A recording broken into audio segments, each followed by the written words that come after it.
Hello and welcome in this video. ये है youth competition time RRB 2024 का physics का 10वां पार्ट। आइए स्टार्ट करते हैं। पार्ट का पहला टॉपिक थर्मल कंडक्टेंस से है।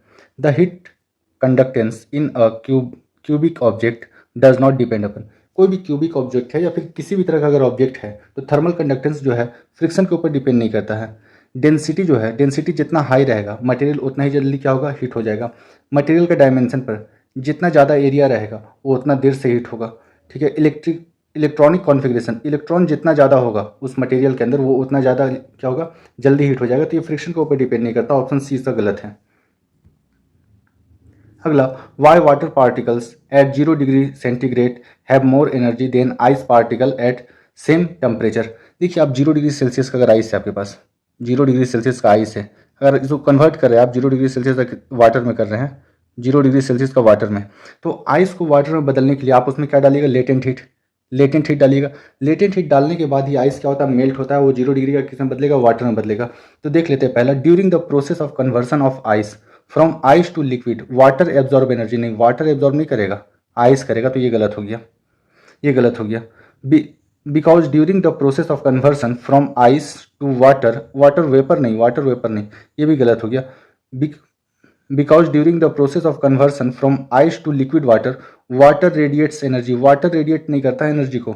अगला देखिए, because during the process of conversion from ice to liquid water, ice particle absorb. हाँ, आइस पार्टिकल एब्जॉर्ब करता है हीट में और किसमें बदल जाता है, वाटर में। तो 0 डिग्री का आइस से कहीं ज़्यादा एनर्जी जो होता है 0 डिग्री का वाटर में होता है, क्योंकि आइस को वाटर में बदलने के लिए जो एनर्जी हम लोग देते हैं वो वाटर के अंदर ही क्या होता है, स्टोर हो जाता है। तो ऑप्शन डी इसका राइट है।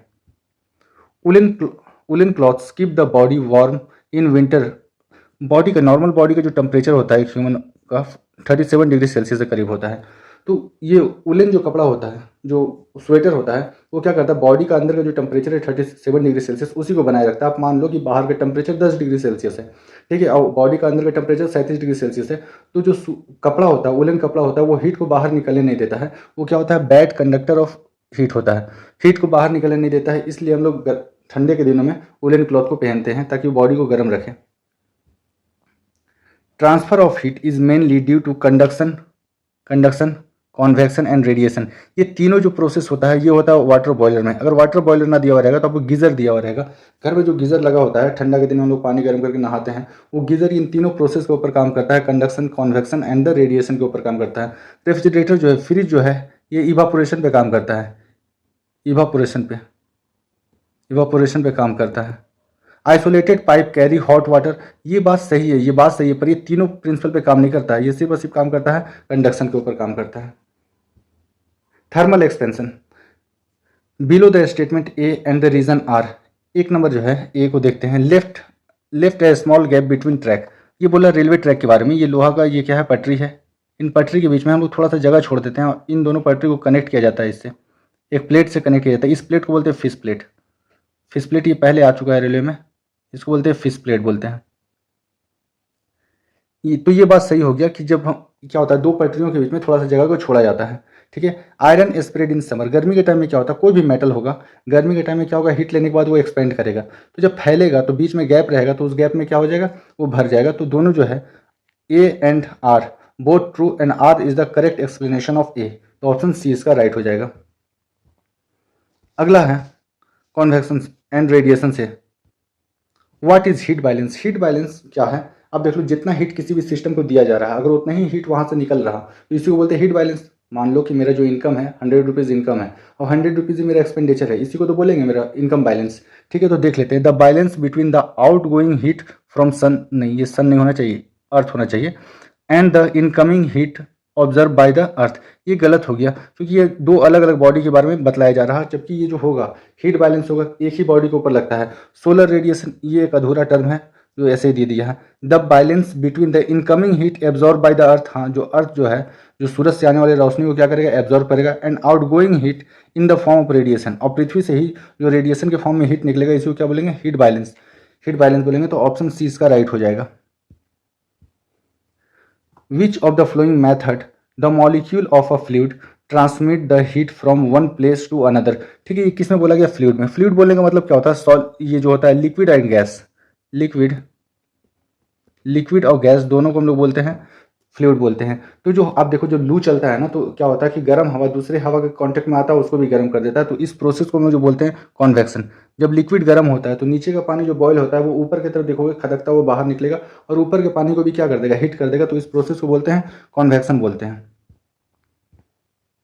The amount of radiation mainly depends upon the, ये किसके ऊपर डिपेंड करता है, नेचर ऑफ द बॉडी। हाँ, बॉडी का नेचर क्या है, मतलब बॉडी का नेचर बोलने का सेंस क्या है, आप ये समझ जाओ कि बॉडी क्या किस मटेरियल का बना हुआ है, या फिर मतलब उसका एरिया कितना है, ये है। टेम्परेचर ऑफ द बॉडी, हाँ जिसमें रख रहे हैं उसका टेम्परेचर कैसा है। टाइप ऑफ द सरफेस, हाँ सरफेस अगर ज़्यादा होगा, सरफेस ज़्यादा होगा तो हीट होने का क्या है, टेंडेंसी कम होगा। और वही अगर एरिया को कम कर देते हैं, सरफेस एरिया को कम कर देते तो ज़्यादा जल्दी हीट होगा। तो ये क्या हो जाए, ऑल ऑफ द एबव, ये सारे के सारे फैक्टर के ऊपर डिपेंड करता है। अगला question, the main reason for heat transfer between fluid हो या फिर एयर हो, दोनों में कॉन्वेक्शन मेथड के द्वारा ही क्या होता है, हीट का ट्रांसफर होता है। Next question, conductor, non conductor and insulator. ठीक है, विच of the flowing the bad conductor of heat, इसमें से बुरा कंडक्टर कौन सा है हीट का, जो वुड होगा ये बैड कंडक्टर है हीट का, option A is right. Borosilicate glass ware is used in microwave oven, आप माइक्रोवेव ओवन में देखे होंगे जो ग्लास लगा हुआ रहता है, हल्का ब्राउन कलर का होता है या ब्लैक कलर का होता है, वो जो होता है हाईली हीट रेजिस्टेंस होता है, ऑप्शन बी होगा। आप कभी मेल्ट होते हुए नहीं सुने होंगे या नहीं देखे होंगे, जो माइक्रोवेव ओवन का जो सामने में ग्लास लगा हुआ रहता है वो कभी भी मेल्ट होते हुए नहीं देखोगे, वो हाईली हीट रेजिस्टेंस होता है। तो ऑप्शन बी इसका राइट हो जाएगा। A conductor is said to be perfect if it has dash electrical conductivity, एक कंडक्टर किसको बोलते हैं जिसके अंदर फ्री इलेक्ट्रॉन इनफाइनाइट रहता है, तो क्या हो जाएगा, option C. A conductor is said to be perfect, perfect तब बोलेंगे जब किसी भी कंडक्टर के अंदर इनफाइनाइट नंबर ऑफ क्या हो, इलेक्ट्रॉन हो, ताकि उसके अंदर इलेक्ट्रिकल कंडक्टिविटी हमेशा बना रहे। तो ऑप्शन सी इसका राइट हो जाएगा। Which of this is a very good conductor of electricity, mica insulator है, बेकेलाइट का यूज होता है इलेक्ट्रिकल स्विचेस में, इलेक्ट्रिकल स्विचेस में, ये पहले क्वेश्चन आ चुका है, बेकेलाइट का यूज करते हैं इलेक्ट्रिकल स्विचेस में। ड्राई आइस जो है बैड कंडक्टर है इलेक्ट्रिसिटी का। ग्रेफाइट एक नॉन मेटल है, graphite is a non metal, non metal, non metal है। ठीक है, और ये गुड कंडक्टर है इलेक्ट्रिसिटी का। Due to presence of dash in an object it conducts electricity, किस इनमें से किसके अवेलेबल होने की वजह से कोई भी ऑब्जेक्ट अच्छा इलेक्ट्रिकल कंडक्टर होता है, इलेक्ट्रॉन, फ्री इलेक्ट्रॉन। यहाँ फ्री इलेक्ट्रॉन होना, जिस सब्सटेंस में या जिस एलिमेंट के अंदर फ्री इलेक्ट्रॉन सबसे ज़्यादा होगा वो उतना ही अच्छा ही क्या होगा, इलेक्ट्रिकल कंडक्टर होगा। Which of the flowing is not a conductor of electricity, सर्मिक नहीं है। सर्मिक आप मान लो चीनी मिट्टी जो होता है ना, चीनी मिट्टी का जो बर्तन वगैरह होता है उसको बोलते हैं सर्मिक बोलते हैं। टंगस्टन का जो सिंबल ग्रुप डी में आया W होता है। ठीक है, टंगस्टन बहुत अच्छा है, जितना भी घर में इलेक्ट्रिकल बल्ब होता था पुराना तो उसमें टंगस्टन का फिलामेंट लगा रहता था। एल्युमिनियम इज अ कंडक्टर, निकल इज अ कंडक्टर। ठीक है, तो सर्मिक जो है ये नॉन कंडक्टर है। विच of the following is the conductor of electric charge, इसमें से कौन सा कंडक्टर है। ग्लास जो है इंसुलेटर है, पेपर इंसुलेटर है, वाटर जो है प्योर वाटर, यहाँ लिखना ज़्यादा अच्छा होता है, pure water, pure water, pure water भी क्या है, बैड कंडक्टर है इलेक्ट्रिकल चार्ज का। कॉपर जो है क्या है, एक मेटल है, और metal is a good conductor of heat and electricity, तो ये हो जाएगा option C. Find the similarity of the following silver, copper, gold and aluminium, इस सब में सिमिलरिटी क्या है। These are the good electrical insulator, insulator नहीं है ये इंसुलेटर नहीं है, ये गलत हो गया। ये सारे के सारे क्या है, कंडक्टर है। These are all precious metal, नहीं, गोल्ड से प्रीसियस मेटल है, गोल्ड से प्रीसियस मेटल है, ये भी गलत हो गया। देज आर ऑल गुड कंडक्टर, हाँ ये सारे के सारे मेटल हैं और ये लोग जो हैं गुड कंडक्टर हैं। ठीक है, these are not, there is no equality, सारे के सारे मेटल हैं, यही इक्वलिटी है इनमें, तो ये भी गलत हो गया, ऑप्शन सी होगा। They all are the good conductor of electricity. अगला है thermal conductivity of a solid metal with increase temperature. जब मान लो ये एक वायर है, ये एक वायर है, ठीक है, इसके अंदर फ्री इलेक्ट्रॉन है बहुत सारे, इसके अंदर फ्री इलेक्ट्रॉन है बहुत सारे। जब इसका क्या करते हैं, टेम्परेचर को बढ़ाते हैं ना, तो सारा इलेक्ट्रॉन एक दूसरे से टकराने लगता है, सारा इलेक्ट्रॉन एक दूसरे से टकराने लगता है, ना कि प्रॉपर्ली मूव करने के बजाय एक दूसरे से टकराने लगता है। तो इसकी वजह से थर्मल कंडक्टिविटी क्या होता है, उनके अंदर गिर जाता है, मतलब डिक्रीज हो जाता है। जैसे टेम्परेचर बढ़ेगा सारे इलेक्ट्रॉन एक दूसरे से ही टकराने लगेंगे, एक डायरेक्शन में फ्लो ना करके एक दूसरे से टकराने लगेंगे, तो उनका क्या होगा, थर्मल कंडक्टिविटी डिक्रीज हो जाता है। तो ऑप्शन बी इसका राइट होगा। Which of the following is more thermal insulator in the group, इसमें तो कौन सा ऐसा है ग्रुप जिसमें थर्मल इंसुलेटर है, मतलब इंसुलेटर पूछना चाह रहा है। रबर जो है इंसुलेटर है, ग्लास इंसुलेटर है, प्लास्टिक इंसुलेटर है, कॉपर जो है, कॉटन जो है इंसुलेटर है, कॉपर ये एक मेटल है, मेटल मेटल है। मेटल क्या होता है, गुड कंडक्टर होता है इलेक्ट्रिसिटी का, तो ये तो खत्म हो गया। Plastic, ebonite, paper, cotton, bakelite, dry ice, rubber, ये ड्राई एयर, सारे के सारे क्या है इंसुलेटर है। यही पूछा गया था इंसुलेटर कौन सा है। इसमें देखिए कॉपर, सिल्वर, गोल्ड, आयरन सारे के सारे मेटल हैं और सारा मेटल क्या होता है, गुड कंडक्टर होता है इलेक्ट्रिसिटी का। बेकालाइट ठीक है, बेकालाइट इंसुलेटर होता है। ड्राई एयर जो है इंसुलेटर होता है। पेपर इंसुलेटर होता है। एबोनाइट इंसुलेटर होता है। पर यहाँ पर दे दिया है एल्युमिनियम। एल्युमिनियम क्या होता है, कंडक्टर होता है। हमसे पूछा गया था इंसुलेटर का ग्रुप कौन सा है, तो इंसुलेशन का ग्रुप जो है ऑप्शन बी है। Dash are comparatively bad conductor of heat, इसमें से कौन सा बैड कंडक्टर है हीट का, ना कि इलेक्ट्रिसिटी का पूछा है। अब देख लो पीबी का मतलब क्या होता है, लेड, लेड कांच, लेड जो है बैड कंडक्टर है। एच जी का मतलब होता है पारा, मरकरी। तो यही जो है ये बैड कंडक्टर है हीट का, लेकिन एक्चुअली जो एच जी है ये गुड कंडक्टर है, गुड कंडक्टर है इलेक्ट्रिसिटी का, गुड इलेक्ट्रिसिटी कंडक्टर, कंडक्टर है। ये सारे के सारे क्या हैं, कंडक्टर हैं। अब अच्छे कंडक्टर हैं तो ये हीट को ही फॉलो करेंगे, तो ऑप्शन ए जो है राइट हो जाएगा। Which of the following resistor is known as the heat sensitive resistor, ये जो है थर्मिस्टोर जो है, थर्मिस्टोर है, इसी को बोलते हैं हीट सेंसिटिव रेसिस्टोर, थर्मिस्टोर को भी बोलते हैं। Next question, Kirchhoff's law, Stephens law, Newton's law of cooling.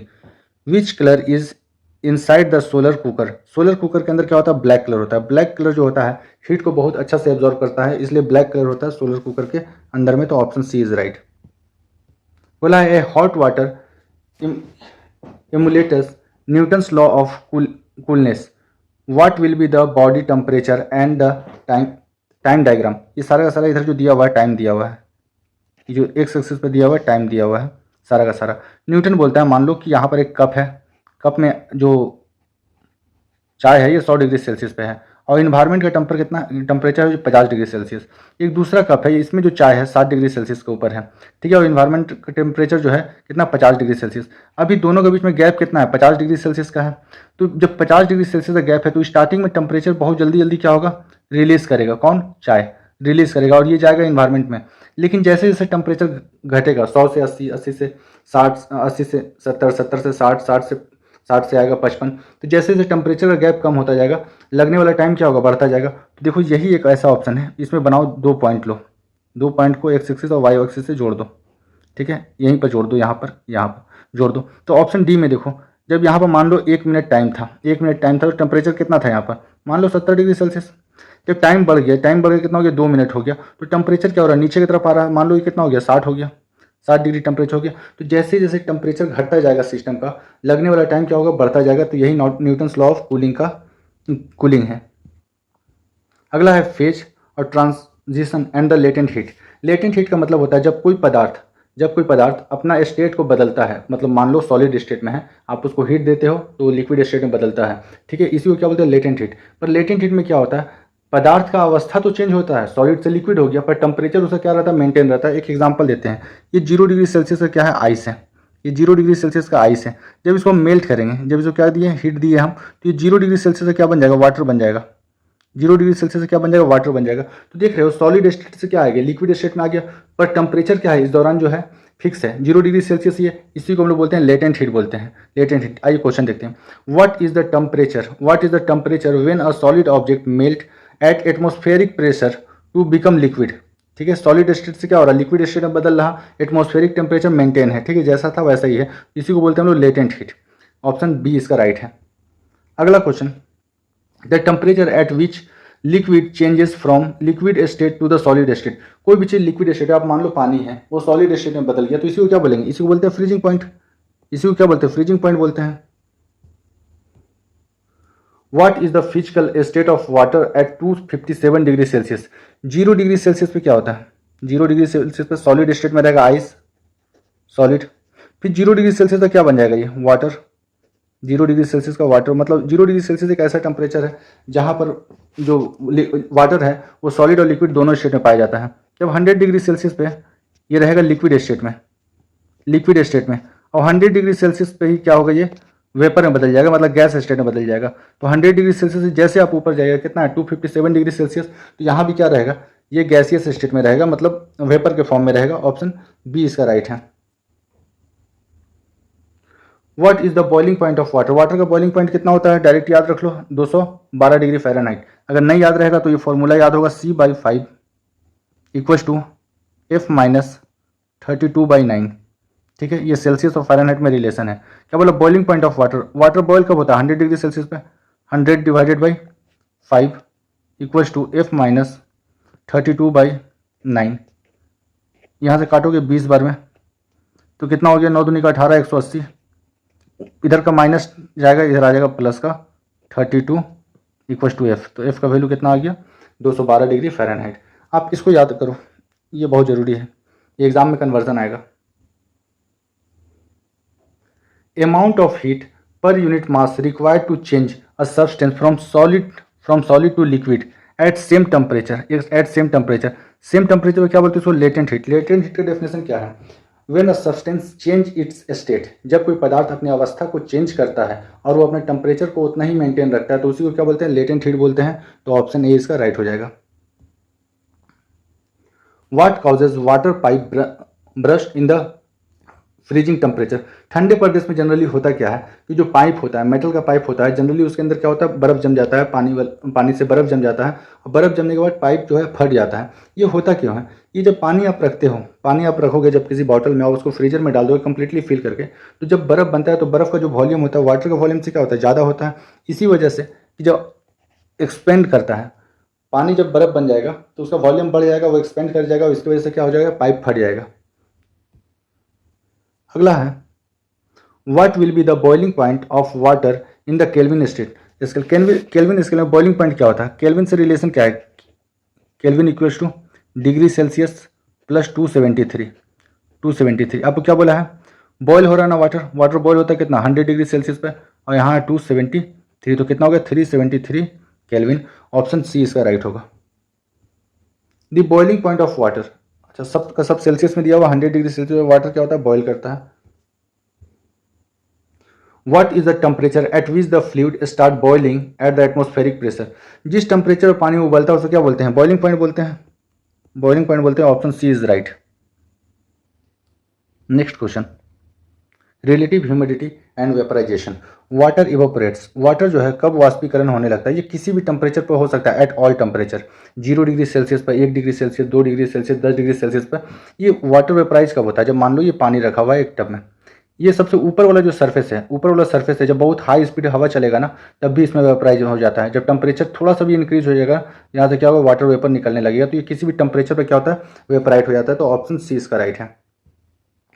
Dash is the superficial phenomenon, superficial का मतलब होता है सर, ऊपरी सतह का फेनोमेनम है, क्रियावर्त है। तो इवापोरेशन जो है ये ऊपरी सतह का क्या है, फेनोमेनम है। Option C is right. Boiling जो है ये कंप्लीट बॉडी में होता है। आप देखे होंगे एक बर्तन के अंदर जब पानी बॉईल करते हैं तो पूरा मॉलिक्यूल जो होता है, पूरा का पूरा मॉलिक्यूल के ऊपर ये एक्शन होता है। तो ये बॉडी का जो है बॉइलिंग है, बॉडी फेनोमेनम है, और इवापोरेशन जो है ये सरफेस फेनोमेनम है। तो ऑप्शन सी इसका राइट हो गया। The water keep in an earthen pot remains cold even in summer. आप अर्थन पोट है, ठीक है, इसके अंदर क्या होता है, छोटे छोटे जो होता है छेद रहता है, तो इसके अंदर से पानी निकलता है, हल्का हल्का इसके अंदर से पानी निकलता है, और बाहर का टेम्परेचर पाके ये क्या हो जाता है, इवापोरेट हो जाता है। जब ये इवापोरेट होने के लिए एनर्जी कहाँ से ले रहा, एनर्जी बाहर से ले रहा, तो ये सरफेस क्या हो जाता है, ठंडा हो जाता है। जब ठंडा हो जाएगा तो क्या रहेगा, पानी गर्म रहेगा घड़े के अंदर भी। तो ऑप्शन ए इस राइट आंसर है। ठीक है, the principle of evaporation of liquid to absorb heat.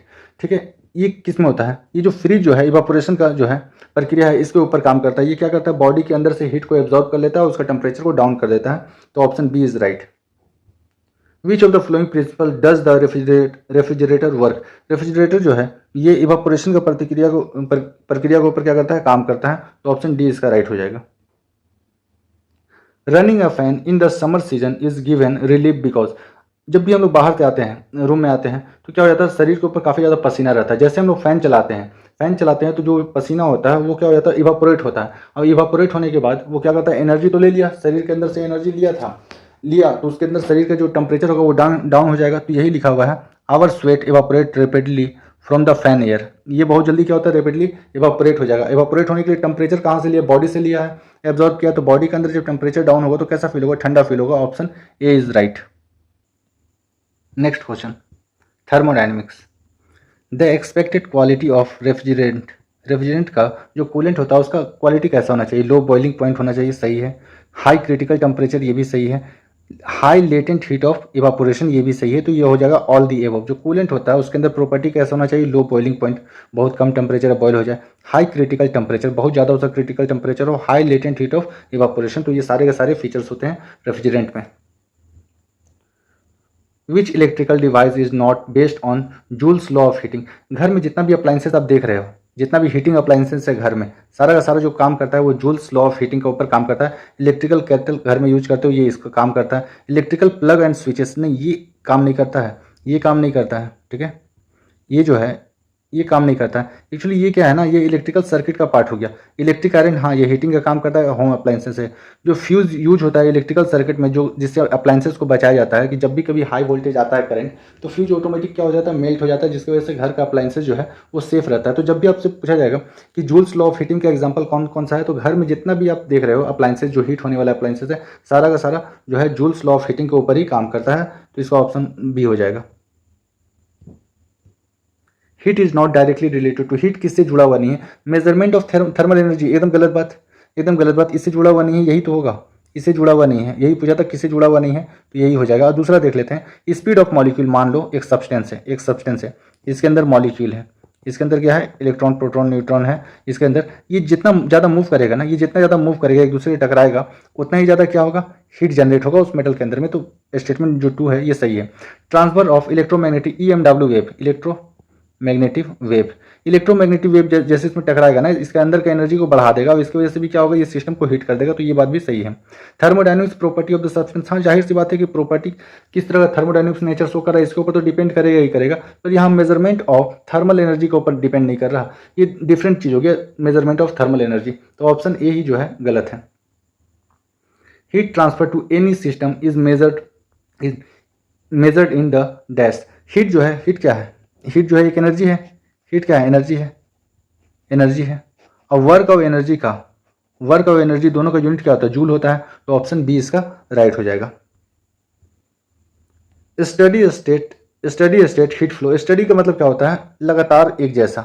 Study मतलब एक जैसा हीट का फ्लो। देख लेते हैं, हीट फ्लो इज नेगेटिव, नहीं, ये बोला ही क्या है, हीट एक जैसा फ्लो होना चाहिए। स्टडी का मतलब क्या होता है, एक जैसा स्टेट में हीट फ्लो होना चाहिए। तो ये तो क्या हो रहा है, घट रहा, तो ये गलत हो गया। There is no temperature variation between the two bodies, the rate of heat flow is constant. हाँ, ये बात सही है। जो हीट का फ्लो होना चाहिए वो कैसा होना चाहिए, कांस्टेंट होना चाहिए। अगर 10 जूल का भी हीट जा रहा है तो बाद में भी 10 जूल का ही जाना चाहिए, कांस्टेंट होना चाहिए। तो ऑप्शन जो है इसका ऑप्शन बी राइट हो जाएगा। अगला देख लेते हैं, the temperature of the body should rise. नहीं, टेम्परेचर राइज भी नहीं होना चाहिए, डिक्रीज भी नहीं होना चाहिए, टेम्परेचर एक जैसा मेंटेन होना चाहिए। द बॉडी टेम्परेचर राइट, गलत बात है। Which of the flowing process will have the slowest speed for the same volume of liquid? हम लोग क्या करते हैं, गर्मी के टाइम में छत के ऊपर हम लोग एक बर्तन में पानी रख देते हैं और थोड़ा अनाज रख देते हैं कि जो भी चिड़िया वगैरह आए उनके लिए थोड़ा सा ये हो जाए। तो हम लोग जाके पहला दिन देखते हैं जब पानी रखें तो पानी थोड़ा सा कम होता है, फिर अगला दिन जाके देखते हैं तो पानी और थोड़ा सा कम होता है, तीसरा दिन चौथा दिन जाके देखते हैं पानी क्या हो जाता है, लगभग खत्म हो जाता है। इतना पानी वो चिड़िया पीता नहीं है, ये पक्षी जो है इतना पानी पीता नहीं। ये क्या होता है, धूप का इफेक्ट से इवापोरेट होता है। तो ये जो है सबसे स्लो प्रोसेस है, इवापोरेशन का प्रोसेस जो है सबसे स्लो है। बॉइलिंग आपको पता है, घर में जब खाना बनता है तो आधा घंटा 10 मिनट 15 मिनट के अंदर ही पानी बॉयल हो जाता है। फ्रीजिंग पॉइंट आप देखे होंगे, फ्रिज में पानी लगभग 2 से 3 घंटा में बॉयल हो जाता है। कंप्रेशन तो है, अब जितना ज़्यादा प्रेशर लगाइएगा उतना जल्दी हो जाएगा। तो इवापोरेशन जो है सबसे स्लो प्रोसेस है। तो यही पूछा गया, स्लोएस्ट स्पीड किसका है, कि जो इवापोरेशन है इसका स्पीड स्लो है। अगला देखते हैं, जब थर्मोडायनेमिक्स जीरो लॉ क्या कहता है। थर्मोडायनेमिक्स जीरो लॉ पहले देखिए, 3 बॉडी है, ए बी और सी, ये 3 बॉडी है। इसका टेम्परेचर मान लो 50 डिग्री सेल्सियस है, इसका भी टेम्परेचर कितना है 50 डिग्री सेल्सियस था। तो हम लोग बोलेंगे कि ये दोनों बॉडी जो है थर्मल इक्विलिब्रियम में है। फिर हम बोलते हैं जो सेकंड बॉडी है ये थर्ड बॉडी के साथ क्या है, थर्मल इक्विलिब्रियम में है। तो अगर इसका टेम्परेचर 50 है तो इसका टेम्परेचर भी क्या हो गया, 50 हो गया।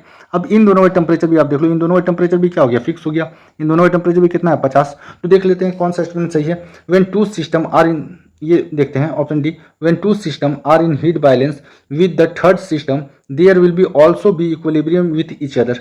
बोला कि दो सिस्टम अगर थर्मल इक्विलिब्रियम में है और दूसरा सिस्टम तीसरे सिस्टम के साथ थर्मल इक्विलिब्रियम में है, तो पहला और तीसरा भी क्या होगा, एक दूसरे के साथ, एक तीसरे के साथ क्या होगा, थर्मल इक्विलिब्रियम में होगा। यही थर्मोडायनेमिक्स का क्या है, जीरो लॉ है, जीरो लॉ है। तो ऑप्शन डी इसका राइट है।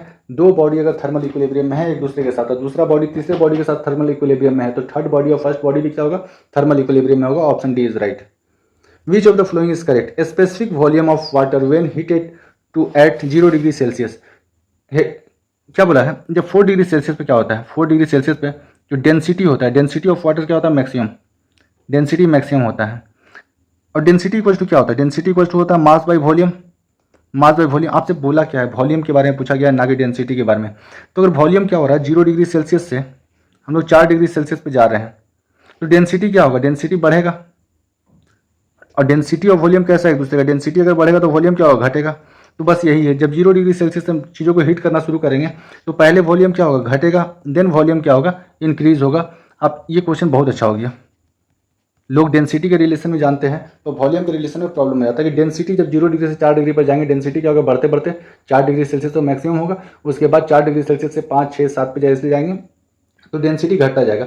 वॉल्यूम और डेंसिटी में रिलेशन कैसा है, इनवर्स। तो स्टार्टिंग में क्या होगा, वॉल्यूम क्या होगा, घटेगा, ठीक है। 4 डिग्री सेल्सियस तो वॉल्यूम क्या होगा, सबसे कम होगा, और 4 डिग्री के बाद फिर क्या होगा, वाटर का वॉल्यूम बढ़ता जाएगा। तो ऑप्शन बी इसका राइट हो जाएगा। The universe has tendency to entropy, entropy का मतलब होता है एनर्जी, ठीक है। यूनिवर्स के पास कैसा एनर्जी, आप देखो यूनिवर्स में मिलियंस एंड बिलियंस ऑफ क्या है, स्टार्स है। सारे के सारे स्टार क्या कर रहे हैं, एनर्जी को रिलीज कर रहा है, और जो जा कहाँ रहा है, यूनिवर्स में। और यूनिवर्स ही तो एनर्जी को क्या कर रहा है, एब्जॉर्ब कर रहा है, तो क्या कितना हो जाएगा, मैक्सिमम हो जाएगा। एंट्रोपी जो होता है यूनिवर्स का मैक्सिमम होता है। In the thermodynamic system the heat balance is achieve when two body, heat balance कब बोलेंगे, जब दो बॉडी के बीच में टेम्परेचर क्या हो, एक जैसा हो, इसको तो हीट बैलेंस बोलेंगे। तो क्या हो गया, सेम टेम्परेचर, हीट बैलेंस बोला था ना। हीट बैलेंस कब होगा, जब दोनों बॉडी के बीच में टेम्परेचर क्या हो, कि दो बॉडी है, दोनों का टेम्परेचर 50-50 डिग्री सेल्सियस है। तो ना तो कोई दूसरा एक दूसरे से हीट लेगा, ना कोई दूसरा एक दूसरे को हीट देगा। तो यही हो गया ऑप्शन सी।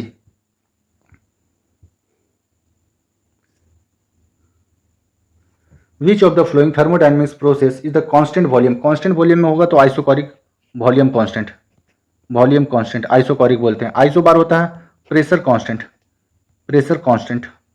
आइडियाबैटिक में जो होता है हीट कांस्टेंट, ये से लिखते हैं हीट कांस्टेंट होगा। तो ये हो जाएगा ऑप्शन सी। इसमें बोला क्या था, वॉल्यूम कांस्टेंट, वॉल्यूम कांस्टेंट के लिए आइसोकोरिक, प्रेशर कांस्टेंट के लिए आइसोबैरिक, आइडियाबैटिक के लिए हीट कांस्टेंट रहेगा। what is the product of pressure and volume and the sum of internal energy, इसको हम लोग बोलते हैं इंथैल्पी। इंथैल्पी को डिनोट करते हैं H से। H इक्वल टू क्या, sum of internal energy. Internal energy जो है जिसको U से लिखेंगे internal energy, plus product of, यही तो बोला है, sum plus product of pressure and volume, इसी को हम लोग बोलते हैं इंथैल्पी बोलते हैं। देख लो H इक्वल टू U क्या है, इंटरनल एनर्जी, ठीक है, प्लस बोला सम ऑफ प्रेशर एंड वॉल्यूम का, इसको बोलते हैं इंथैल्पी बोलते हैं। तो ऑप्शन सी इसका राइट हो जाएगा। Next question, which statement is correct regarding the principle of energy conservation. Energy conservation का जो प्रिंसिपल है, energy neither be create nor be destroy, ना तो ऊर्जा को बनाया जा सकता है ना इसे खत्म किया जा सकता, बस ये अपना रूप को चेंज कर लेता है। Which is the branch of physics related to heat, thermodynamics वो ब्रांच है जो हीट से को क्या करता है, हीट से डील करता है, थर्मोडायनेमिक्स का। By which law of thermodynamics do you know the law of energy conservation, energy conservation का जो नियम है ये फर्स्ट लॉ से हमको पता चलता है कि energy neither be create nor be destroy, ये फर्स्ट लॉ में दिया हुआ थर्मोडायनेमिक्स का। Energy can neither be generated nor destroyed but it can transferred into another form which is, तो ये क्या हो जाएगा, law of energy conservation. Option B is right है। एनर्जी ना तो बनाया जा सकता है ना एनर्जी को खत्म किया जा सकता है, ऑप्शन बी। इसको देखिए, what would be the change in the enthalpy, enthalpy को ऐसे लिखते हैं for the ideal gas. Ideal gas में हम लोग क्या पढ़ते हैं, PV equal to NRT, ideal gas का इक्वेशन है PV equal to NRT. Equation, if the change in temperature, temperature में जो चेंज है वो कितना है, डेल्टा टी है। सीपी बोल रहा है heat capacity at the constant pressure है, और सीवी जो है heat capacity at the constant volume है। हम सबको पता है कि अभी हम लोग देखे थे H equals to U plus का पी भी, थोड़ा देर पहले ही देखे थे इंथैल्पी में। इसका मतलब क्या है, ये यू हो गया यहाँ पर, पी भी को हटा के लिखेंगे यहाँ पर एन आर टी। टी क्या हो गया, टेम्परेचर का डिफरेंस हो गया, टी आ गया आर, टेम्परेचर का डिफरेंस हो गया, ठीक है, प्लस यू यहाँ से जो दिया हुआ है ये क्या हो जाएगा, चेंज इन यू, एनर्जी में जो चेंज आया है ये, इसी को जब सॉल्व करेंगे तो इसी से निकलता है सी पी डेल्टा टी, मतलब चेंज इन टेम्परेचर। और यहाँ देख लो जहाँ भी बटा वाला है ये तो ऐसे आने से ही रहा, चेंज इन डेल्टा टी, और यहाँ क्या है सी वी, वॉल्यूम में चेंज, और यहाँ क्या है प्रेशर में चेंज। तो हमको पता है कि हम लोग लेते हैं प्रेशर में चेंज, तो ऑप्शन इसका क्या हो जाएगा, ऑप्शन बी इसका राइट हो जाएगा। विच थर्मोडाइनमिक्स लॉ डिफाइंस इन इंट्रॉपी, इंट्रॉपी को जो है सेकंड लॉ डिफाइन करता है। थर्मोडाइनमिक्स का जो सेकंड लॉ है, सॉरी इंट्रॉपी जो है सेकंड लॉ से डिफाइन होता है। Next question, wave, which of the flowing type of light carries a signal from a television remote, television remote में बोलना चाह रहा है कि कौन सा हम लोग सिग्नल को यूज करते हैं। तो पहले का जो न्यूज चैनल होता था वो इन्फॉर्मेशन देता था, तो आप ऐसे ही याद करोगे कि टीवी का जो रिमोट हम लोग चलाते थे उससे हमको इन्फॉर्मेशन मिलता था। इन्फॉर्मेशन क्या हो जाएगा, इंफ्रारेड हो जाएगा। अभी का न्यूज चैनल का बात नहीं कर रहे हैं, ये पहले का न्यूज चैनल का बात कर रहे हैं जब सच दिखलाया जाता था तब का। Next, which of the following is electromagnetic wave, electromagnetic wave है कितना, इलेक्ट्रोमैग्नेटिक वेव आपसे ऐसे पूछ सकता है ये इलेक्ट्रोमैग्नेटिक वेव है कितना, 7 है। पहला जो है रेडियो वेव, रेडियो, दूसरा जो है माइक्रो, तीसरा जो है इंफ्रारेड, चौथा जो है विजिबल, पांचवा जो है यूवी रे, छठा जो है एक्सरे, और जो सातवां है ये है गामा रे। तो देख लीजिए कौन सा है, ऑप्शन सी इसका हो जाएगा। यही तो पूछा था इसमें से कौन सा इलेक्ट्रोमैग्नेटिक वेव है, तो एक्सरे जो है ये इलेक्ट्रोमैग्नेटिक वेव है। अगला देखते हैं, ए वेव हैज़ फ्रीक्वेंसी 50 हर्ज, फ्रीक्वेंसी को हम लोग लिखते हैं ऐसे, न्यू से फ्रीक्वेंसी दिया हुआ है 50 हर्ज है। स्पीड दिया हुआ है भी, दिया हुआ है 36 मीटर पर सेकंड दिया हुआ वेव लेंथ। तो भी इक्वल टू क्या होता है, न्यू लेमडा। भी जो है वेलोसिटी है, स्पीड, न्यू जो है ये फ्रीक्वेंसी है, और जो लेमडा है ये वेवलेंथ है। आपको भी का वैल्यू दिया हुआ 36, आपसे वेवलेंथ पूछा है तो यहाँ क्या आ जाएगा, 50 नीचे आ जाएगा, यही तो हो जाएगा वेवलेंथ। और ऊपर नीचे अगर हम 2 से मल्टीप्लाई कर देते हैं तो कोई प्रॉब्लम होगा क्या, मैथ तो ये परमिशन देता है कि जो लेफ्ट हैंड साइड कर रहा है वही राइट हैंड साइड कीजिए, या जो ऊपर कर रहा है वही नीचे कीजिए। तो ऊपर में कितना आ जाएगा 36 दूनी का 72, नीचे कितना आ गया 100 से जब डिवाइड करेंगे तो कितना आ जाएगा 0.72। Option D is right, option D इसका राइट है। Visible radiation was discovered by, visible radiation जो है जिसकी वजह से हम लोग चीज़ों को देख पाते हैं, सर आइजक न्यूटन ने डिस्कवर किया था। एक्चुअली पहले से अवेलेबल था, बस इसने एक्सप्लेन किया था। विच of the flowing is not electromagnetic wave, इसमें से कौन सा इलेक्ट्रोमैग्नेटिक वेव नहीं है, अभी तुरंत ही देखें। विच of the flowing is not ultrasound नहीं है, यूवी रे है, अल्ट्रासाउंड नहीं है, रेडियो वेव है, माइक्रोवेव है, इंफ्रारेड है, अल्ट्रासाउंड बोला है ना कि यूवी बोला है। अल्ट्रासाउंड जो है ये इलेक्ट्रोमैग्नेटिक वेव नहीं है।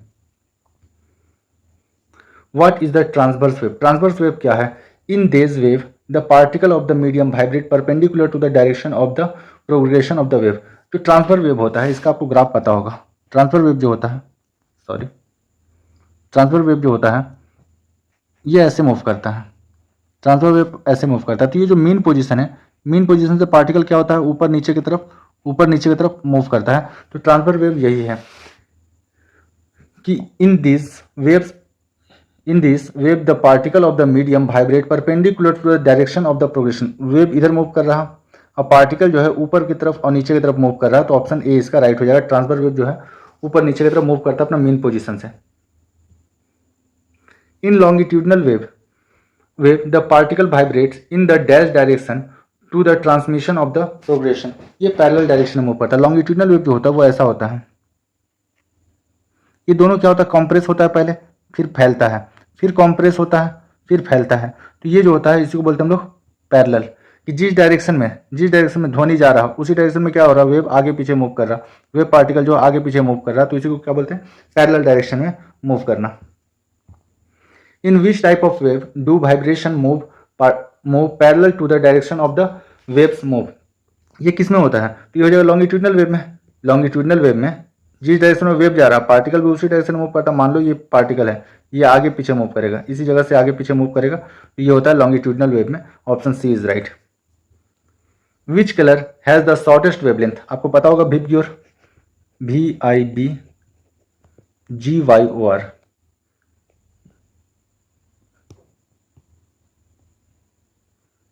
GYOR।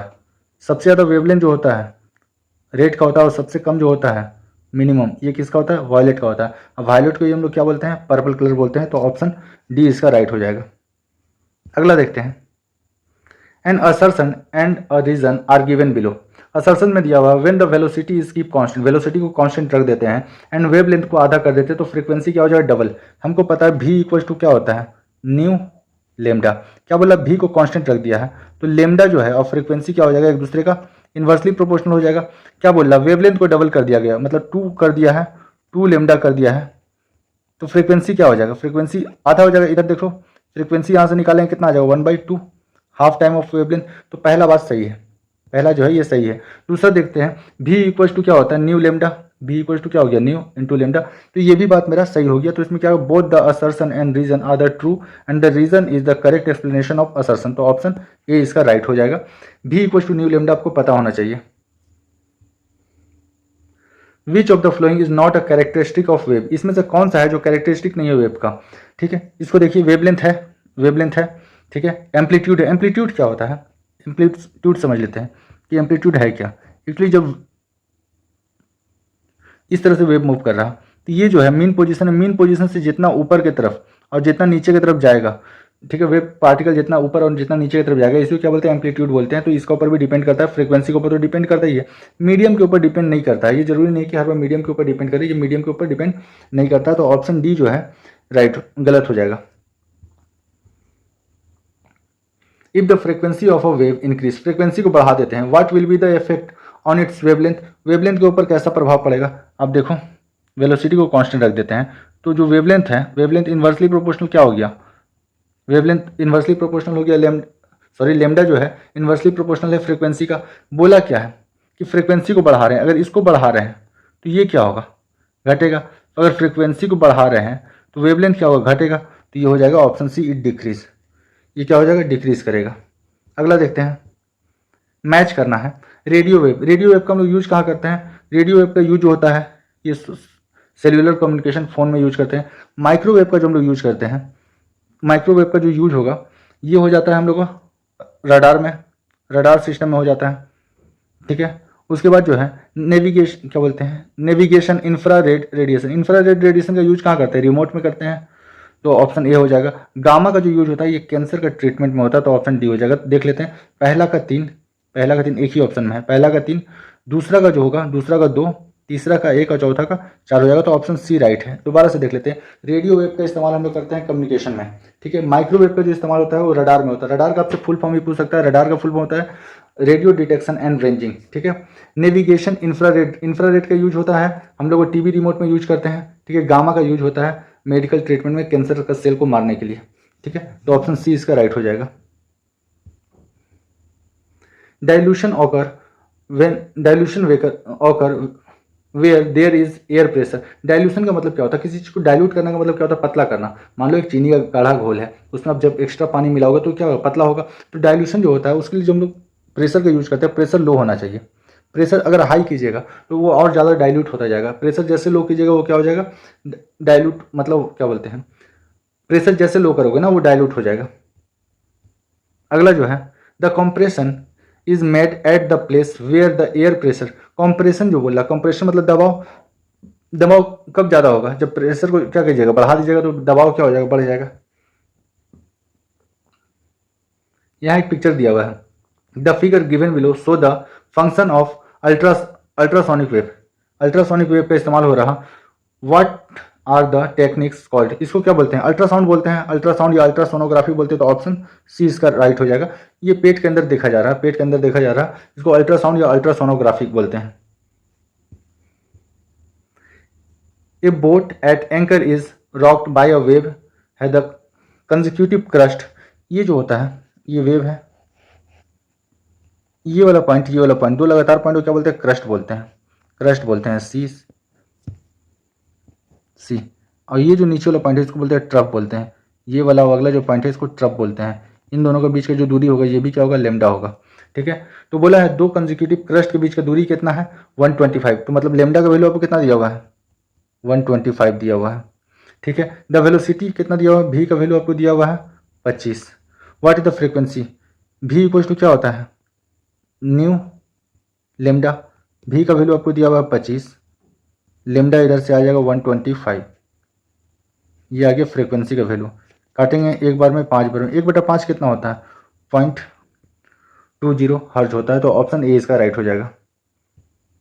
If the frequency of a sound wave दिया हुआ 50 हर्ज, फाइंड द टाइम पीरियड, आपको टाइम पीरियड और फ्रीक्वेंसी में रिलेशन पता होना चाहिए। टी इक्वल टू होता है 1/1/f, या फिर इसको आप इसी तरह बोल सकते हैं, फ्रीक्वेंसी जो होता है f इक्वल टू 1/T। यही तो निकालने बोला है कि टाइम क्या होगा? टाइम होगा जाएगा 1/फ्रीक्वेंसी, 1/50, 1/50। जब इसको आप काटोगे तो इसका आंसर आ जाएगा 0.02 सेकेंड। ऑप्शन बी इसका राइट होगा। Particles oscillate up and down perpendicularly in the direction of progression of the wave. What kind of the wave is the discuss here? बोल रहा एक सिस्टम में वेव का पार्टिकल ऊपर नीचे की तरफ क्या हो रहा? मूव कर रहा, ऊपर नीचे की तरफ मूव कर रहा, तो ये किस तरह का जो है वेव है? ये एक ट्रांसवर्स वेव है, ऊपर नीचे की तरफ अगर मूव करेगा तो ये किस तरह हो जाएगा? ट्रांसफर वेव हो जाएगा। Option D. What is the frequency of wave if the time interval of the vibration, time दिया हुआ है, आपसे फ्रीक्वेंसी पूछा है, तो फ्रीक्वेंसी इक्वल टू क्या हो जाएगा? 1/T, 1/T हो जाएगा, 1/T, सॉरी 1/T हो जाएगा, 1/T हो जाएगा। तो यहाँ कितना है? 1/0.04। इस दशमलव को हटाएंगे तो 2 जीरो लगाएंगे ऊपर, 4 से काटेंगे तो कितना आ जाएगा? 25 हर्ज, 25 हर्ज। ऑप्शन इसका हो जाएगा option B. If the time period of the sound, time period आपको दिया हुआ है, आपसे क्या बोला? Frequency, frequency equal to 1/T, 1/T कितना दिया हुआ है? 1/0.04, दशमलव हटाएंगे, 2 जीरो ऊपर लगाएंगे, 4 से काटेंगे 25, 25, तो ऑप्शन सी इसका राइट हो जाएगा। If you explode, if any explosion take place at the bottom of a lake, what type of shock wave in water will take place? Actually दोनों तरह का होगा, ट्रांसवर्स वेव होगा, लॉन्गिट्यूडनल वेव होगा, दोनों तरह का होता है। पर वाटर के अंदर में ना ज़्यादा जो प्रॉपर्टी शो करता है वो लॉन्गिट्यूडनल वेव का शो करता है, तो ये ज़्यादा सही आंसर हो जाएगा। आपसे पूछा जाएगा कि वाटर का जो सरफेस वेव होता है उसमें किस किस तरह का हो रहता है, तो ट्रांसवर्स और लॉन्गिट्यूडनल दोनों रहता है। लेकिन जब पानी के अंदर एक्सप्लोड हो रहा है तो ज़्यादातर जो वेव रहेगा वो कैसा रहेगा? लॉन्गिट्यूडनल रहेगा। ऑप्शन बी इसका राइट है। विच of the flowing is not a transverse wave, इसमें तो कौन सा ट्रांसवर्स वेव नहीं है? साउंड वेव जो है ट्रांसवर्स वेव नहीं है। आप देखो टी से याद रखोगे, टी जो है ट्रेवलिंग, टी से ट्रेवलिंग, हम लोग ट्रेवलिंग करने में किस चीज़ की जरूरत पड़ता है? लाइट की जरूरत पड़ता है, तो लाइट कैसा हो गया? लाइट जो है ट्रांसवर्स वेव हो गया। ठीक है, जब भी जो लाइट होगा ये ट्रांसवर्स वेव होगा। यहाँ पर पूछा गया नॉट अ ट्रांसवर्स वेव, तो साउंड वेव जो है ट्रांसवर्स वेव नहीं है। Option D. A boat at anchor is the rocked by a wave whose consecutive crest at 100 metre apart, मतलब लेमडा का वैल्यू आपको कितना दिया हुआ है? 100, वेव लेंथ दिया आपको 100। ठीक है, उसके बाद क्या दिया आपको? Velocity moving at the crust, velocity आपको दिया हुआ 25 दिया हुआ। आपसे फ्रीक्वेंसी पूछा है, तो भी इक्वल टू क्या होता है? न्यू लेमडा, भी का वैल्यू आपको दिया हुआ 25, लेमडा को इधर ले आएंगे कितना हो जाएगा? 100, यही आ गया मेरा फ्रीक्वेंसी। तो यहाँ से आएगा 1/4, 1/4 जो होगा ये कितना होगा? 0.25 हर्ज। ऑप्शन इसका बी हो जाएगा right answer. What is the distance between two consecutive compression in the longitudinal wave, ये जो है यही तो है लॉन्गिट्यूडनल वेव। एक पहले एक दूसरे क्या करता है? एक दूसरे के पास आता है, फिर एक दूसरे दूर जाता है, फिर एक दूसरे के पास आता है, यही प्रक्रिया चलता है। इसी को क्या बोलते हैं? लॉन्गिट्यूडनल वेवलेंथ, यही तो है। लॉन्गिट्यूडनल वेवलेंथ जो है यही तो है, जब एक दूसरे के पास आएगा फिर एक्सपेंड करेगा, फिर पास आएगा फिर एक्सपेंड करेगा, इसी को बोलते हैं लॉन्गिट्यूडनल वेव बोलते हैं।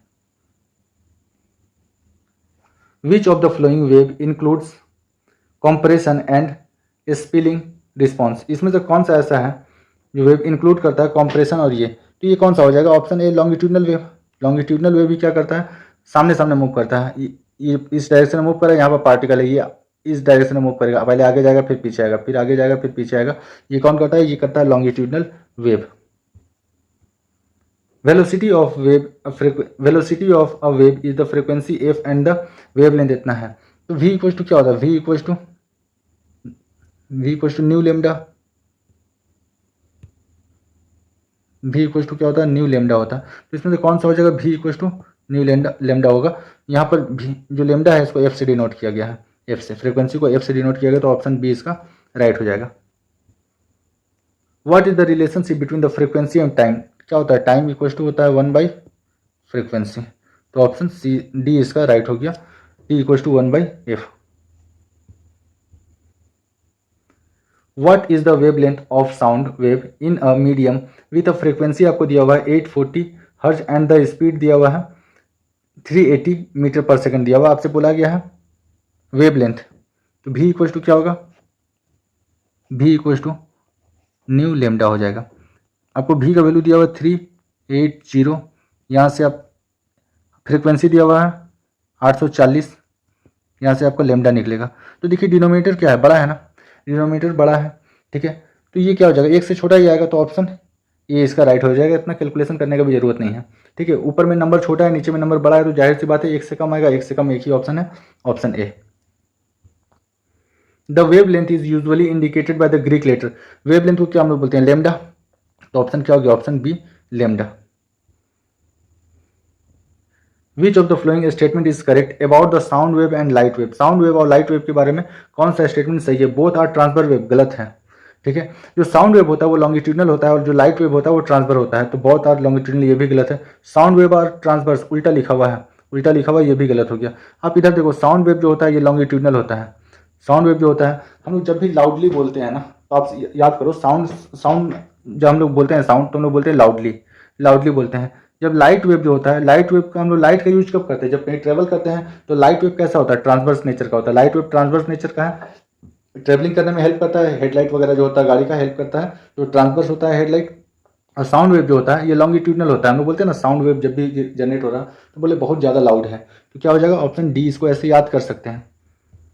if the quantity that does not describe the nature of a wave, इसमें तो कौन सा है जो वेव का नेचर को डिफाइन नहीं करता? हाइट का कोई मतलब नहीं है, यहाँ पर हाइट का कोई मतलब नहीं है, तो यही डिफाइन नहीं करता। वेव स्पीड है, फ्रीक्वेंसी है, वेव लेंथ है, सबका सब है, हाइट का कोई मतलब नहीं है यहाँ पर साउंड से।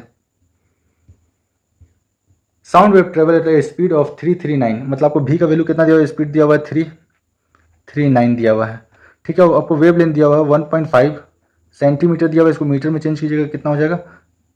10 का पावर -2 से मल्टीप्लाई कीजिए। व्हाट विल द फ्रीक्वेंसी, तो फ्रीक्वेंसी क्या हो जाएगा? v इक्वल टू होता है न्यू लेमडा, तो यही तो है, फ्रीक्वेंसी इक्वल टू हो जाएगा v बाई लेमडा।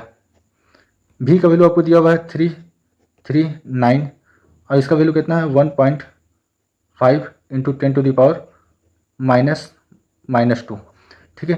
ये जो काटेंगे यहाँ का दशमलव हटाएंगे और इसको ऊपर भेजेंगे, तो कितना आ जाएगा?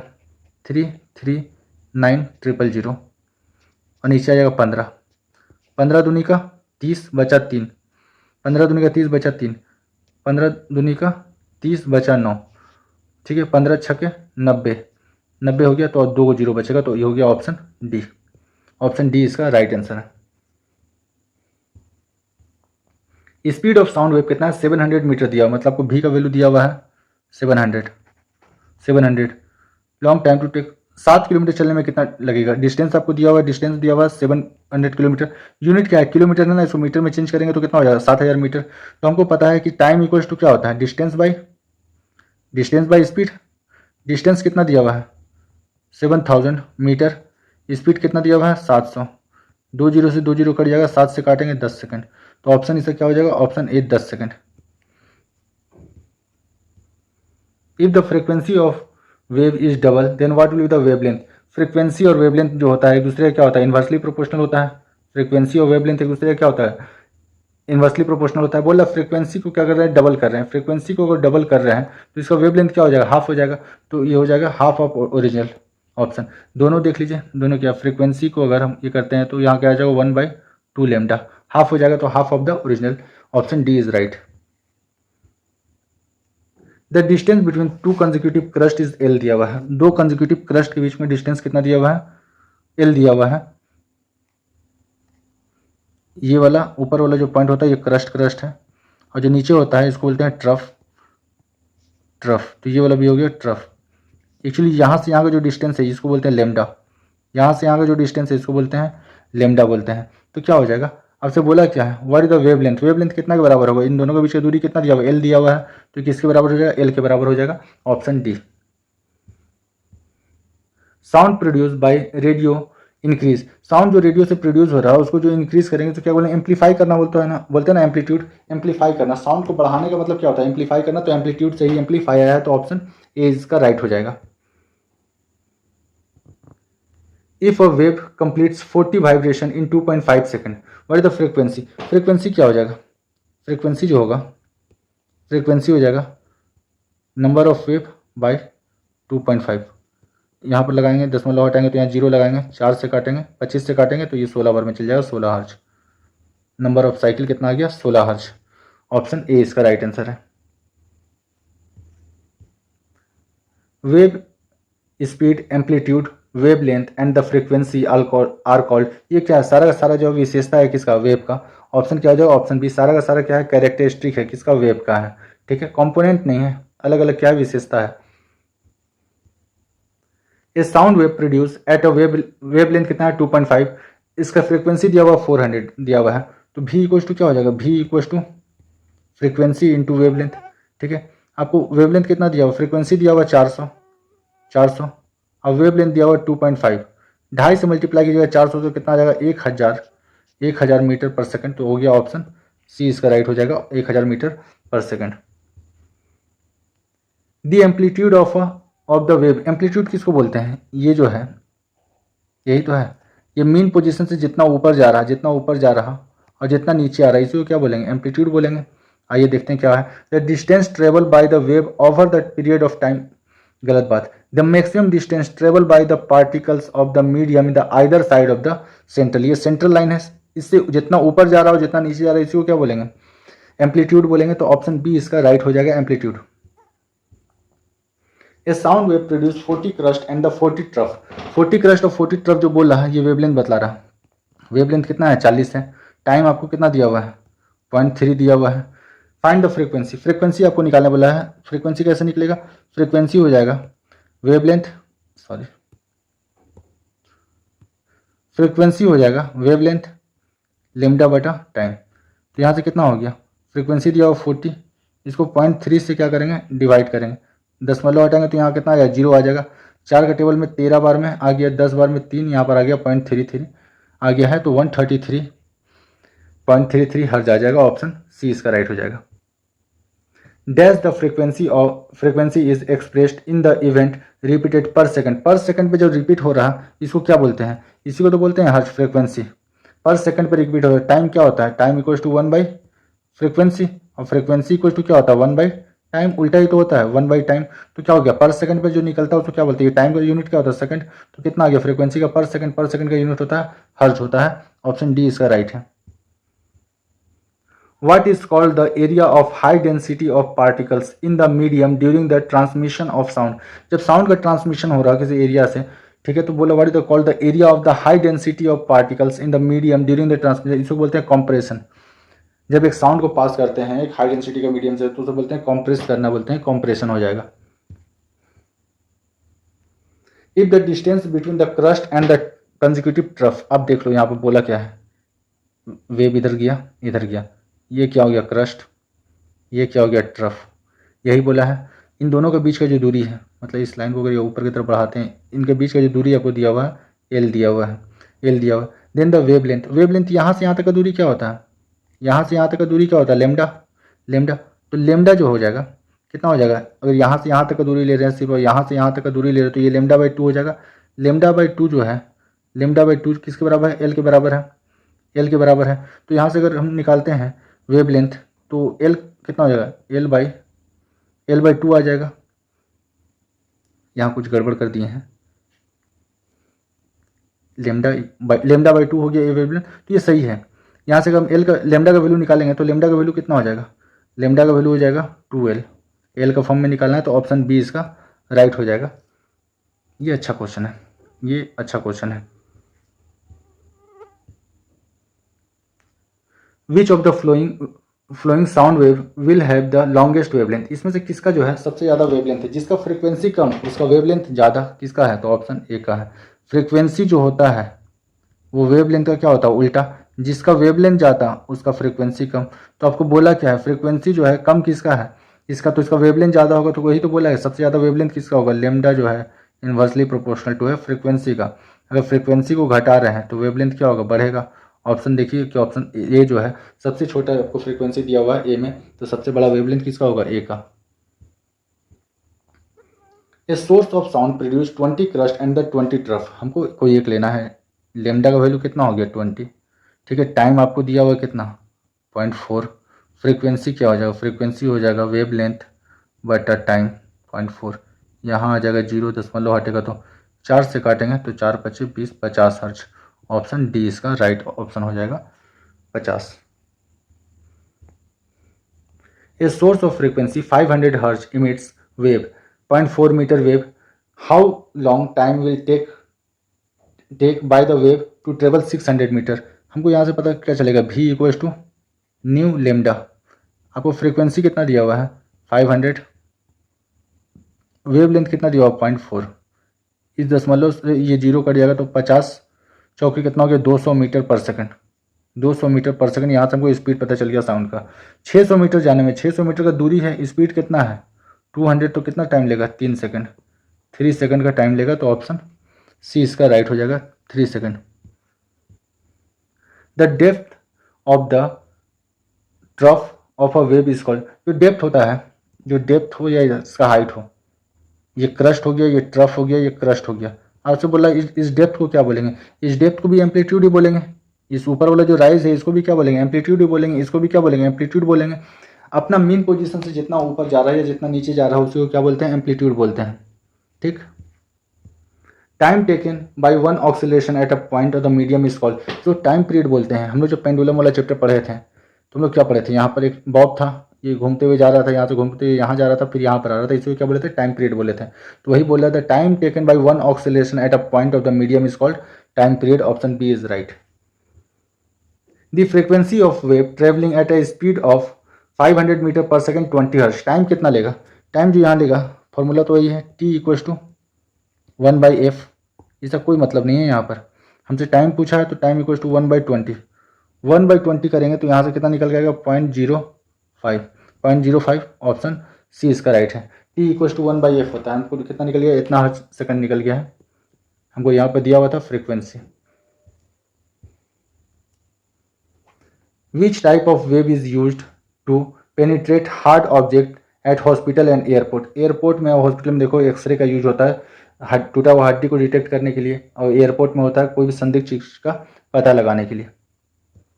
व्हाट इज इंफ्रारेड रे, इंफ्रारेड रे जो है ये कैसा है, ये इलेक्ट्रोमैग्नेटिक वेव है। इलेक्ट्रोमैग्नेटिक वेव होता है कितना 7 होता है, हम लोग देखे थे इलेक्ट्रोमैग्नेटिक वेव जो है 7 होता है। इंफ्रारेड होता है, रेडियो होता है, ठीक है, एक्सरे होता है, गामा रे होता है, ये सारे का सारे क्या है, ये इलेक्ट्रोमैग्नेटिक वेव है। तो इंफ्रारेड भी कैसा है, इलेक्ट्रोमैग्नेटिक वेव है।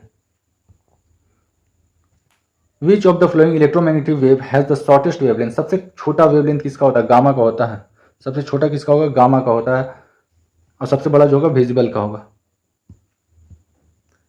Dash are the harmful radiation emitted by the sun, sun से आने वाला हार्मफुल रेडिएशन क्या होता है, यूवी रे। यूवी रे जब होता है यूवी ए जो होता है डेथ हो जाएगा, इससे आदमी का डेथ हो जाएगा। यूवी भी जो होता है, यूवी बी जो होता है इससे कैंसर होता है, स्किन कैंसर, ये से कैंसर होता है। तो ये जो है रेडिएशन जो आता है ये बहुत ही खतरनाक होता है। विच of the following is the number of the vibration made per unit time of a sound, इसी को क्या बोलते हैं हम लोग, टाइम पीरियड, इसको बोलते हैं फ्रीक्वेंसी बोलेंगे। पर यूनिट टाइम बोल रहा है तो फ्रीक्वेंसी क्या होता है, पर यूनिट टाइम होता है, पर यूनिट टाइम को ये क्या बोलते हैं, फ्रीक्वेंसी बोलते हैं। ठीक है, यहीं पर ये खत्म होता है। अगर आपको मेरा काम पसंद आता है तो लाइक, कमेंट, शेयर, सब्सक्राइब करें। Thank you for watching.